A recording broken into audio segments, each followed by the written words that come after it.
Vamos ver se eu consigo achar essa passagem da Sagrada Escritura. Porque o cardeal falou uma coisa muito importante. Quantas almas se perderão no dia do juízo final porque não guardaram a sua língua?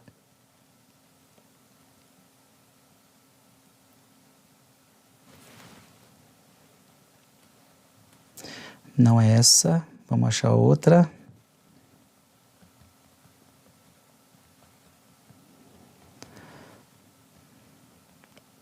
Eu às vezes demoro para procurar a palavra, porque eu acho que é importante trazer para você. Isso, achei.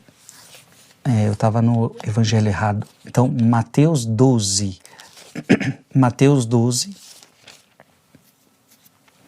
de 36 a 37.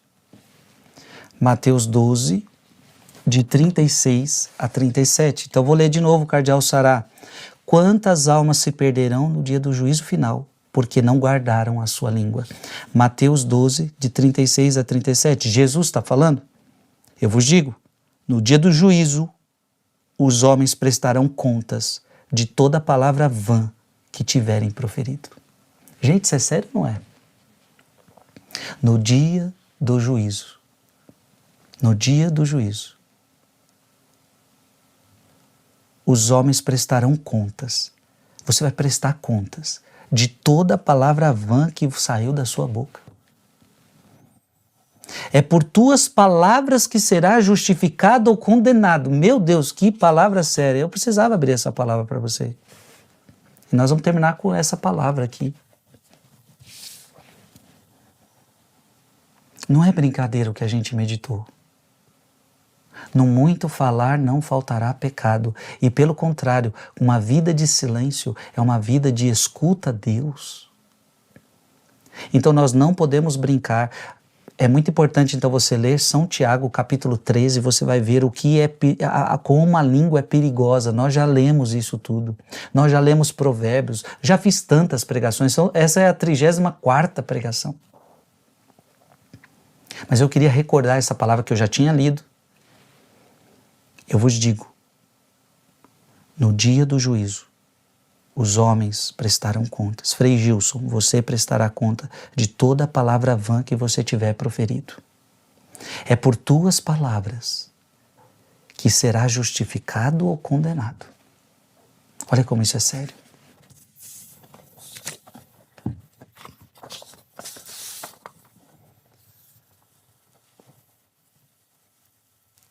Em Provérbios capítulo 13, versículo 13, diz: quem vigia os lábios guarda a sua alma, diz o sábio, mas quem muito a boca encontrará os demônios. E São Tiago diz também, em São Tiago 3, 2, se alguém não comete alguma falta ao falar, este é um homem perfeito. Quem permanece em silêncio, por amor a Deus, se entregará à meditação, à leitura espiritual, a oração diante do Santíssimo Sacramento. Santa Maria Madalena de Pazzi nos diz que aquele que não gosta do silêncio não pode apreciar as coisas de Deus e muito rapidamente se lançará numa enorme fornalha de prazeres mundanos. A virtude do silêncio não significa que nunca se deva falar. Então não significa que você agora não fala mais, não significa que agora você é mudo, não. Ela nos convida a permanecer calados quando não há boas razões para falar. Olha que bonito. Como diz o Eclesiastes, há tempo de calar e há tempo de falar. Eclesiastes 3:7. Eclesiastes 3:7. Há tempo de falar e há tempo de calar. Você está entendendo? Então, quem entende a dinâmica do silêncio começa a viver uma vida de mais sabedoria. Eu sei o que falar, como falar, quando falar. Porque o silêncio te dá essa sabedoria. Referindo-se a essas palavras, São Gregório de Nissa diz: o silêncio mencionado em primeiro lugar, porque é por meio do silêncio que aprendemos a arte de falar. A criança aprende a falar escutando. Então, olha que bonito, né? Você só vai falar coisas boas se você escutar a Deus. Então, quanto mais silêncio, ou seja, quanto mais silêncio, mais você aprende a falar. Isso é bonito, ó. Vamos voltar à criança? Nenhuma criança, ela sai falando. Imagine você, essa situação, aonde uma criança nasce e ela não escuta uma palavra, os seus pais não falam nada. A pergunta que eu faço, essa criança ela não escuta nada, ninguém fala nada, ela não escuta uma palavra, essa criança vai aprender a falar? Não. Uma criança só pode falar se ela escuta. E é interessante, né? E o que ela escuta, ela fala. Se os pais falam coisas boas, a criança fala coisas boas. Se os pais falam coisas ruins, a criança fala coisa ruim. O que ela escuta, ela fala.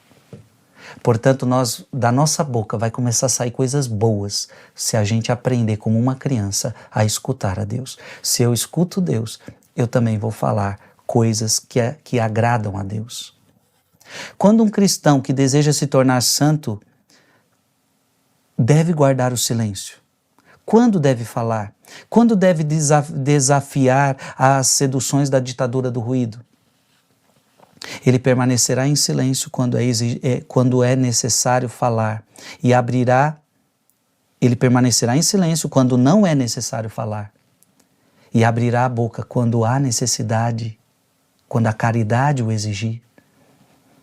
São João Crisóstomo formula a seguinte regra: fale apenas quando for mais útil falar que manter silêncio. Fale apenas quando for mais útil falar que manter silêncio. Ou seja, só abra a sua boca. Só abra a sua boca quando você tiver algo útil a falar.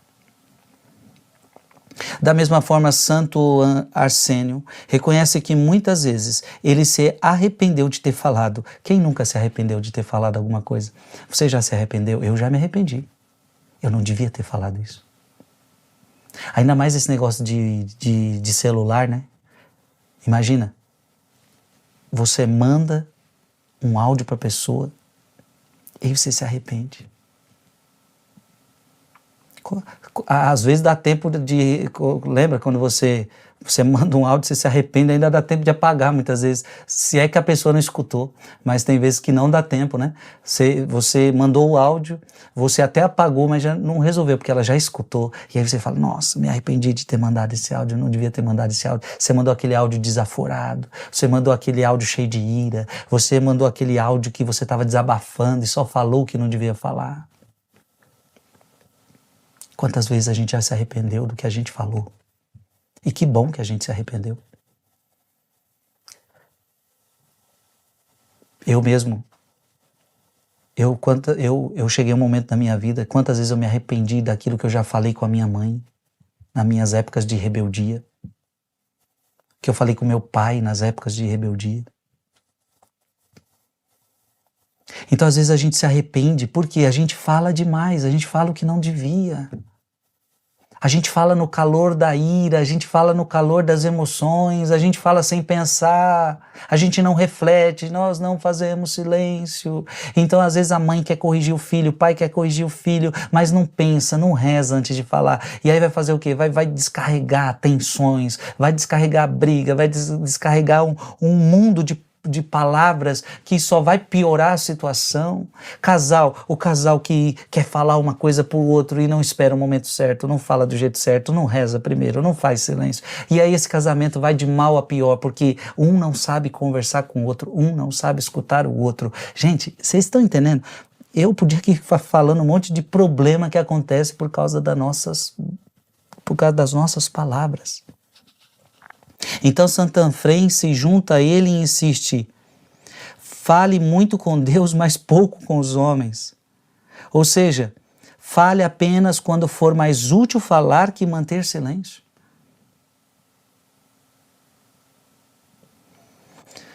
Encoraja a todos que não se esqueçam desses conselhos. Se em sua presença usa-se a linguagem própria e pecaminosa, saia desse ambiente se for possível fazê-lo. Ou seja, quando na sua presença pessoas estiverem conversando conversas indecentes, conversas imorais, conversas de fofoca, conversas de calúnia. Se não for possível acabar com aquela conversa, você tem a liberdade de, sair daquela conversa. Às vezes a gente tem muito respeito humano. Eu tenho que ficar aqui porque senão se eu sair agora, o que vão achar de mim? O que vão pensar de mim? Mas esse grupo está conversando só o que não deve. Eu vou ficar aqui? Então, ou eu tento mudar o assunto. Gente, vamos mudar, vamos falar disso. Joga alguma outra coisa para ver se muda o foco. Mas se não muda o foco, você tem a liberdade de sair. A gente precisa começar a ser coerente com a nossa fé, coerente com o nosso Deus, coerente com aquilo que a gente quer viver. Se as circunstâncias lhe obrigam a ficar, e pode acontecer, que você esteja, por exemplo, no ônibus, você está no ônibus, você precisa ir a tal destino e tem gente conversando só besteira do seu lado, você não tem como sair dali. Então, se as circunstâncias lhe obrigam a ficar, ao menos abaixe os olhos, permaneça em silêncio. Ou tente desviar a conversa para outro assunto. Assim o seu silêncio torna-se um protesto contra uma fofoca nauseante. Então que nós tentemos não nos prostrar e não nos dobrar ao sistema desse falatório, que muitas vezes nos provoca.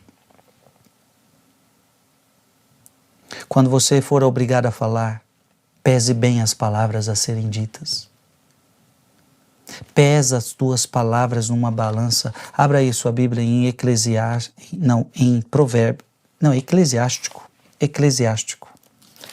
Eclesiástico 28. Eclesiástico 28, versículo 25.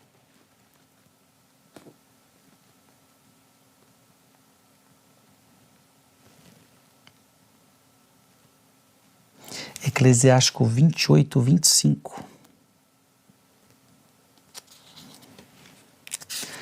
Parece que essa passagem não está certa.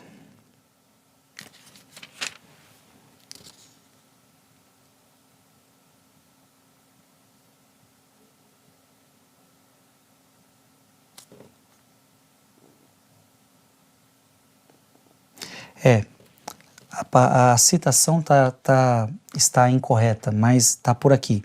Então, Eclesiástico 28. Na verdade, eu vou ler todo o Eclesiástico 28, do versículo 15 até o versículo 30, porque é interessante o que o cardeal Sará nos trouxe, é palavra de Deus, e eu vou ler, porque o título da Bíblia Ave Maria diz os crimes da língua. Maldito, então, Eclesiástico, capítulo 28, versículo 15 até o versículo 30, que é onde o cardeal quis citar. Maldito o delator e o homem que diz branco e preto, pois semeia a discórdia entre muita gente que vive em paz. A língua de um terceiro abalou muito deles e os afugentou de uma nação a outra. Ela destruiu as cidades fortes dos ricos e arrasou as casas dos poderosos. Desbaratou os exércitos dos povos e dispersou nações valentes. A língua de um terceiro fez repudiar mulheres superiores e privou-as do fruto do seu labor. Aquele que o ouve não terá paz, não terá amigo em quem tenha confiança. A chicotada produz um ferimento, porém uma língua má quebra os ossos. A chicotada produz um ferimento, mas uma língua má quebra os ossos. Muitos homens morreram a fio da espada, mas não tantos quantos os que pereceram por causa da língua. Olha isso, gente. Muita gente morreu por causa da espada, mas mais gente ainda morreu por causa da língua. A língua mata as pessoas. A língua mata casamentos.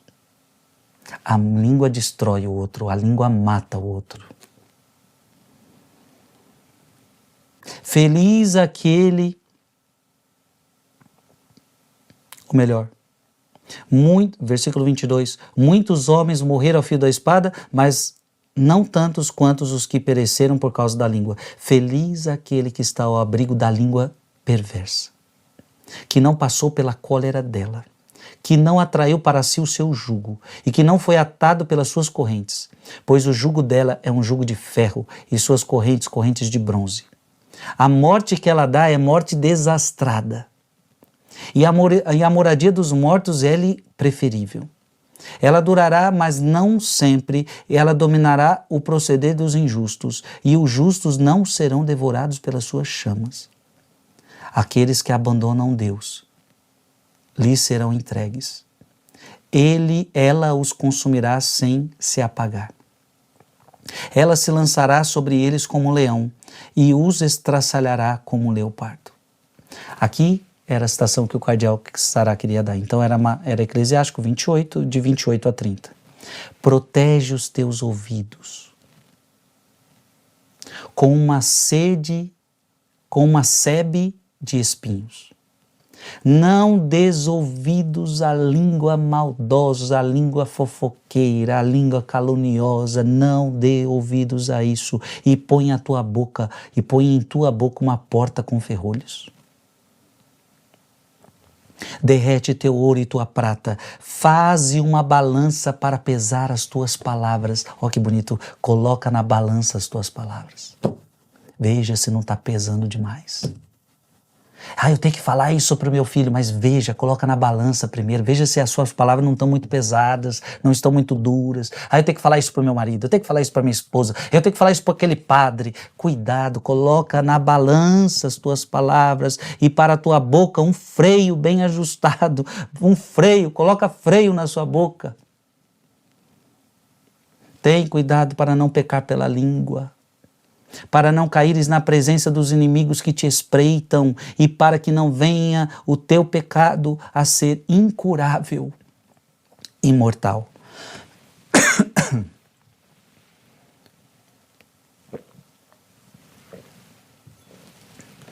Palavra forte essa, hein? Creio que nós já tínhamos lido ela também em alguma das pregações.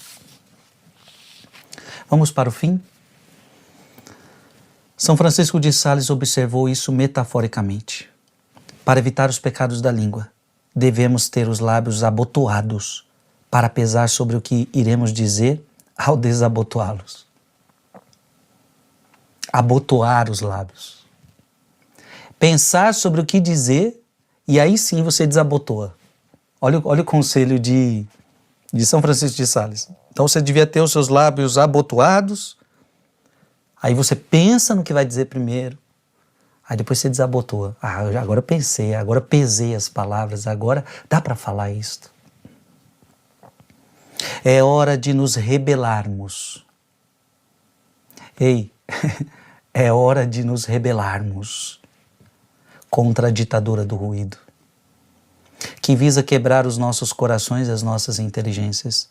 Uma sociedade barulhenta é como uma triste decoração feita de papelão, um mundo sem consistência, uma fuga imatura. Uma igreja barulhenta torna-se vaidosa, infiel e perigosa. Para aprender a guardar silêncio e nutrir-se da presença de Deus, devemos praticar a Lexio Divina, que é um momento de escuta silenciosa de um caudaloso rio silenciosa de contemplação e de profundo recolhimento à luz do Espírito. A Lexio Divina é um caudaloso rio que transporta todas as riquezas acumuladas ao longo da história da Igreja pelos fervorosos leitores da Palavra de Deus. Ou seja, a melhor forma de fazer silêncio é perante a Palavra de Deus. Então você vai começar a ler a Palavra, vai meditar essa Palavra, o que Deus está me falando com essa Palavra. Como uma presença viva, a palavra não nos deixa. E nós não a deixamos também. Nós a comemoramos todos os dias. Nossa memória a rumina e o nosso coração a medita. Então, para que o silêncio? Para isso, gente, para ouvir a voz de Deus. Então, que bom terminar essa pregação falando isso para você. O silêncio é para ouvir a voz de Deus. E a palavra de Deus está toda aqui. Só que eu vou precisar fazer silêncio, eu vou precisar meditar, eu vou precisar contemplar. Às vezes eu não vou entender o que está escrito, eu não vou entender, mas eu vou precisar da ajuda de santo tal que meditou essa palavra, do padre da igreja tal que meditou essa palavra. Então eu vou ter que estudar, eu vou ter que meditar e eu vou descobrir o que Deus quer falar comigo através dessa palavra, mas eu vou precisar de silêncio. Agora, tem gente que só vai querer viver no celular, só vai querer viver na série, só vai querer ficar na televisão, só vai querer ficar na dispersão, só vai querer ficar no falatório, e aí não vai dar tempo para a palavra, não vai querer isso. Aí não vai. É enorme o número de pessoas que dizem assim, eu não entendo a palavra de Deus. É enorme o número de pessoas, mas eu tenho certeza que muitas dessas pessoas que dizem eu não entendo a palavra de Deus, elas pouco param em silêncio para meditá-la.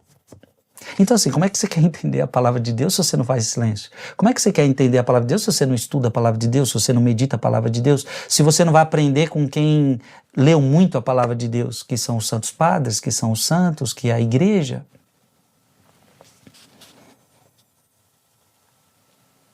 A nossa memória deve ruminar a palavra, o nosso coração deve meditar a palavra de Deus. Torna-se uma fonte de água que flui continuamente para dentro de nós. Não é isso que Jesus disse à mulher samaritana? Quem beber da água que eu lhe der, nunca mais terá sede, e a água que eu lhe der se tornará nele uma fonte de água que jorra para a vida eterna. João 4,14. A palavra lida em silêncio nos acompanha, ilumina e alimenta. Salmo 118, 97. Como eu amo a vossa lei, Senhor. Todos os dias eu a medito. Essa palavra é amada, frequentada, procurada, porque ela é presença daquele que nos ama eternamente. E eu termino com Hebreus, abra aí essa última passagem, Hebreus capítulo 4. Hebreus capítulo 4, versículo 12 a 13. Porque a palavra de Deus é viva, eficaz, mais penetrante do que uma espada de 2 gumes e atinge até dividir da alma e do corpo, das juntas e medulas, e discerne os pensamentos e as intenções do coração. Nenhuma criatura lhe é invisível, tudo é nu e descoberto aos olhos daquele a quem havemos de prestar contas. É enorme o número de pessoas, mas eu tenho certeza que muitas dessas pessoas que dizem eu não entendo a palavra de Deus, elas pouco param em silêncio para meditá-la.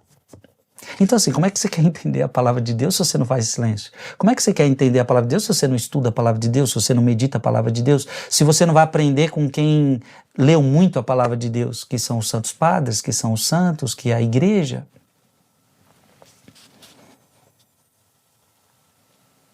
A nossa memória deve ruminar a palavra, o nosso coração deve meditar a palavra de Deus.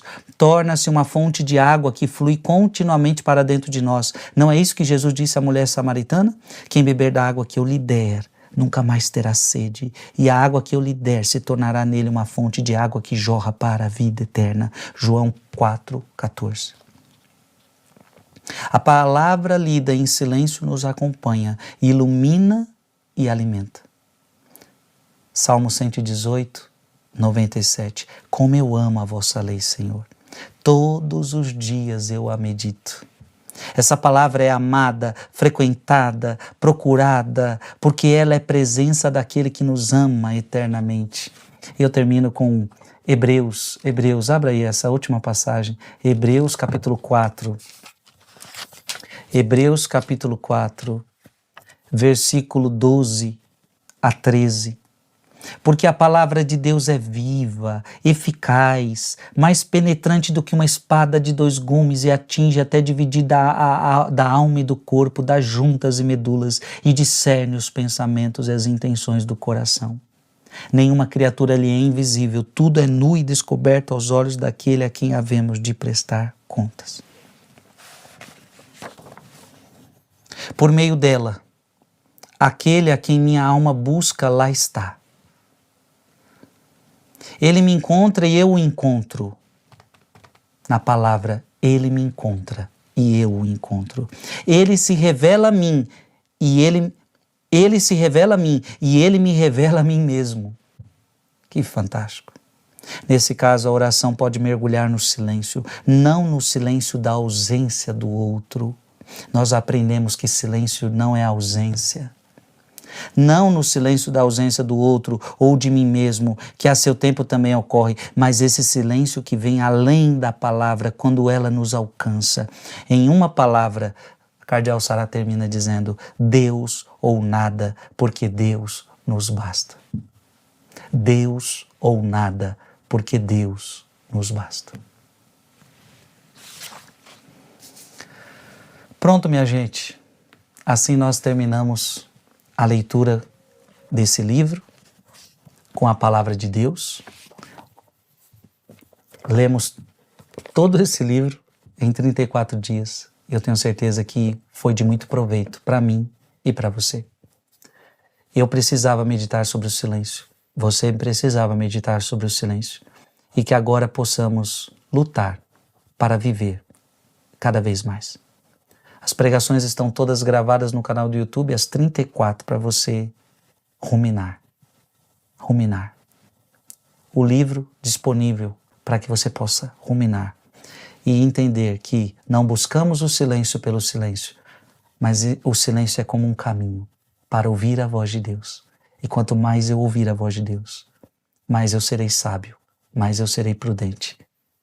E a palavra de Deus é o melhor caminho para eu me debruçar, meditar noite e dia, noite e dia.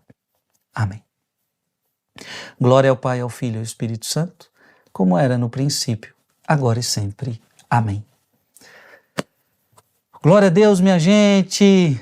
Acabou, minha gente. Oh, meu Deus. Acabou as pregações aqui. Foi fácil não, viu, gente? Foi fácil não.